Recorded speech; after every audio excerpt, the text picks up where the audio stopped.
माँ के एक फैसले ने बेटों के होश उड़ा दिए। सुधा जी की आदत थी कि सुबह उन्हें गर्म पानी चाहिए होता था, इसलिए सुबह से 2 बार उठकर कमरे के बाहर निकलकर देख चुकी थी, लेकिन अभी तक बहू वृंदा और बेटा पलाश उठे तक नहीं थे। जब तक उन लोगों में से कोई एक उठेगा नहीं, तब तक उन्हें गर्म पानी मिलेगा नहीं। बात ये नहीं थी कि सुधा जी गर्म पानी कर नहीं सकती, बात ये थी कि बहू वृंदा रात को रसोई का काम खत्म करके रसोई में ताला लगा देती थी। अब जब तक ताला खुलेगा नहीं, सुधा जी को गर्म पानी मिलेगा नहीं। आखिरकार घड़ी में जब 9 बज गए और सुधा जी से रहा नहीं गया, तो उन्होंने हिम्मत करके बेटे के कमरे का दरवाज़ा खटखटाया। 2 दिन बाद दरवाज़ा खटखटाने के बाद वृंदा की जगह पलाश ने आकर दरवाज़ा खोला और तमतमाते हुए बोला, क्या है माँ, सुबह सुबह परेशान कर रही हो? बेटा, मुझे गर्म पानी चाहिए था, रसोई में ताला लगा हुआ है। तो तुम रसोई का दरवाज़ा खोल दो ताकि मैं गर्म पानी कर सकूं। एक दिन गर्म पानी के बगैर नहीं रह सकती हो क्या? रोज़ तो वृद्धा करके देती है। ना जाने आज संडे था, इसलिए सोचा था कि थोड़ा आराम से उठेंगे, पर आप भी ना। कहते कहते पलाश अंदर कमरे में गया और वृंदा को जगाया। वृंदा तिलमिलाते हुए उठी और चाबी लाकर सुधा जी के हाथ में रख दी। अब रसोई का दरवाज़ा आप ही खोल लीजिए। खुद के लिए गर्म पानी करो तो हमारे लिए भी चाय बना देना। जल्दी नींद खुलने से सिर दर्द होने लगा है मेरा। कभी कोई सास खुश हुई है क्या अपनी बहू को सोता देखकर?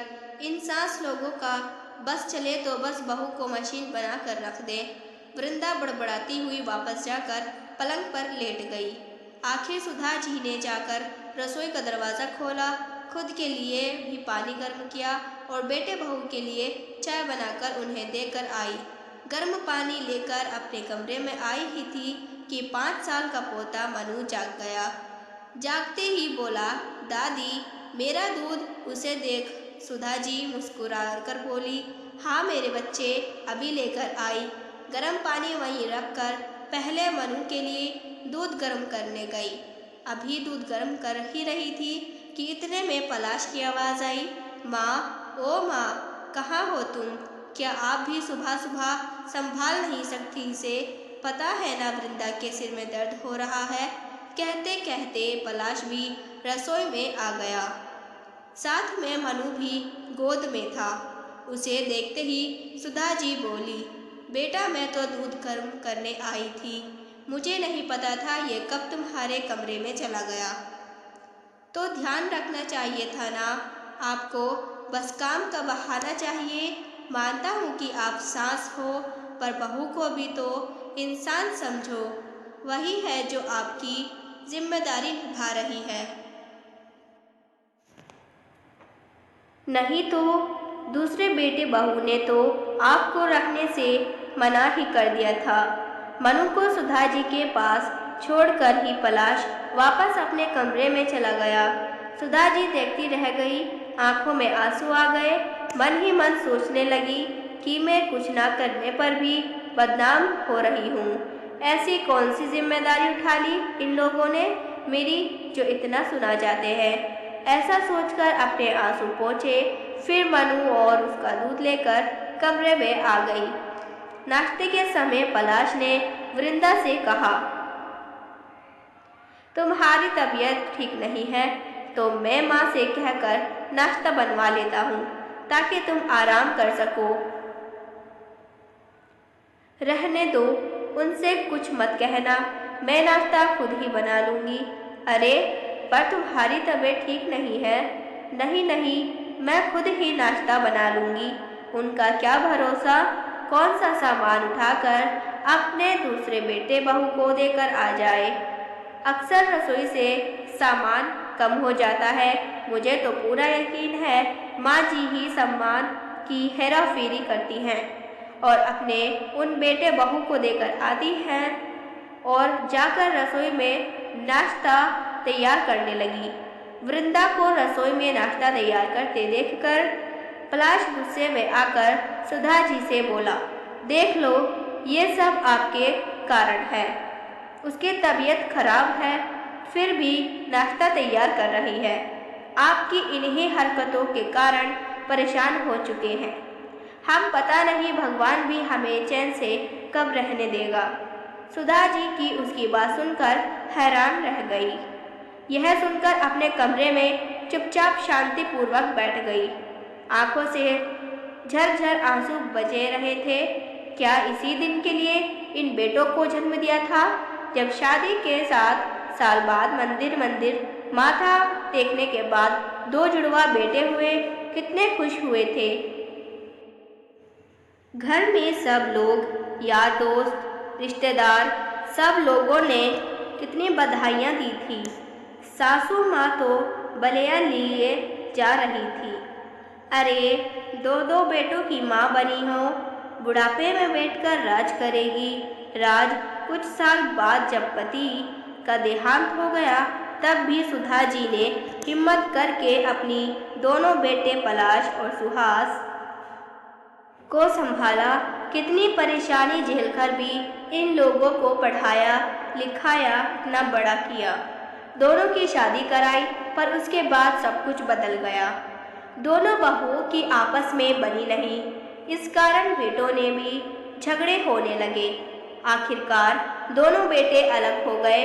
सुधा जी के पति ने 2 मंजिला मकान बनवाया था। उसी पर ऊपरी मंजिल पर सुहास और अपनी पत्नी के साथ रहने लगा और नीचे वाले फ्लोर पर पलाश अपनी पत्नी और सुधा जी के साथ रहने लगा। सुधा जी को रखने को लेकर भी दोनों भाइयों में बहस हुई थी। बचपन में जब दोनों भाई माँ के लिए लड़ते थे तो कहते थे, माँ मेरी है, माँ मेरी है।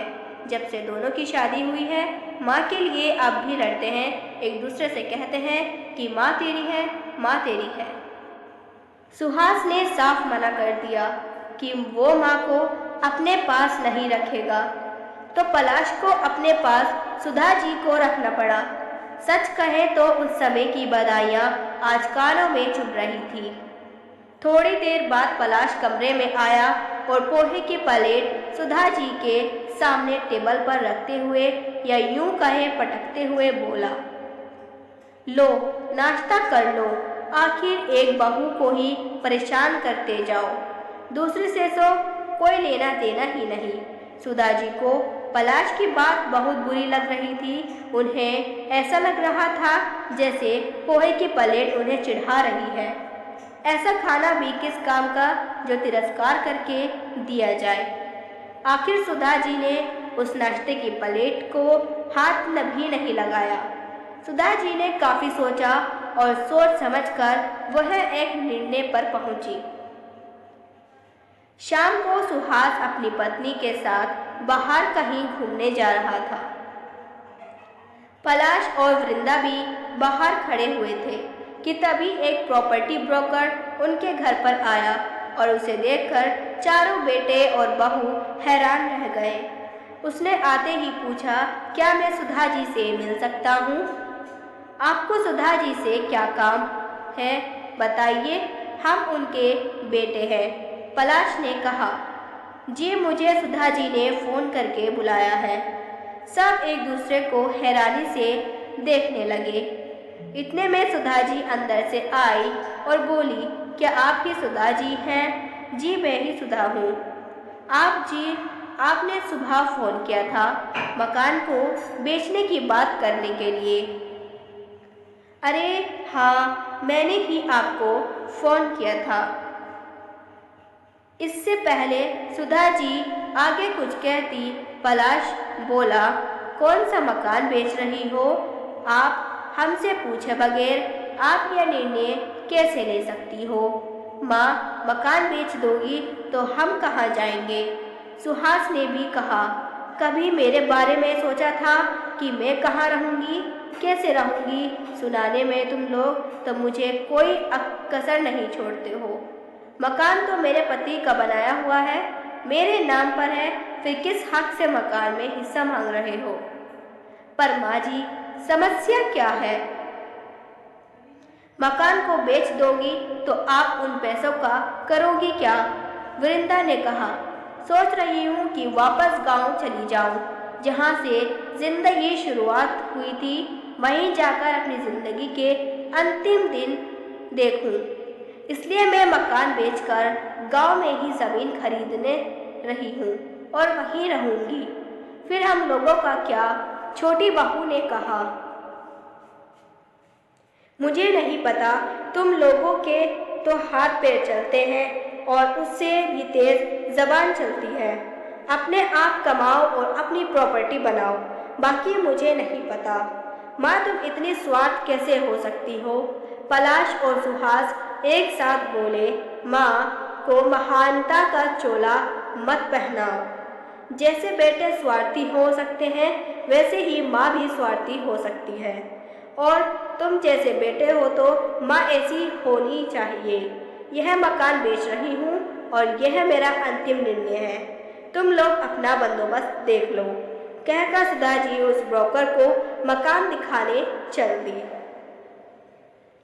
1 महीने बाद वो मकान बिक गया और उनके दोनों बेटे शहर में किराए के मकान में रहने लगे और सुधा जी गांव में एक मकान लेकर वहीं रहने लगी।